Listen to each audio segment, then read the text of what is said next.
March 2025 pa lang, si Speaker ay nagpaparinig na sa akin sa aming meeting that he will shoot me if I will talk.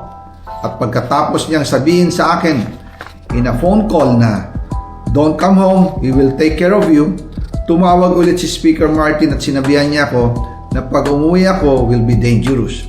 Kasi they might hire someone to do a rob out on me or hire the police to kill me while in jail.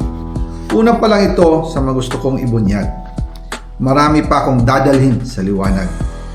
Isa na dito ay yung kay Henry Alcantara, ang DPWH boys. Ang sinasabi nilang halaga sa ICI ay 21 billion. Hindi po totoo yan.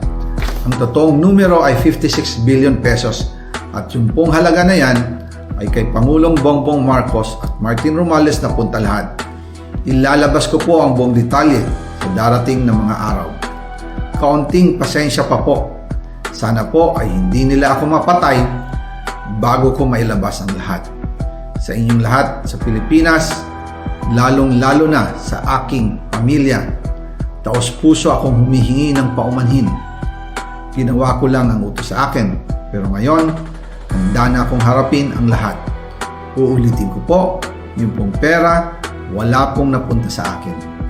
Dumaan lang po ang pera sa akin para i-deliver kay Speaker Martin Romales at Pangulong Marcos.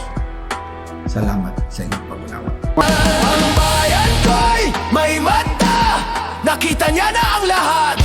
Ang bayan ko'y may mata, nakita niya na ang lahat. At sa tamang oras, sa mga bulaga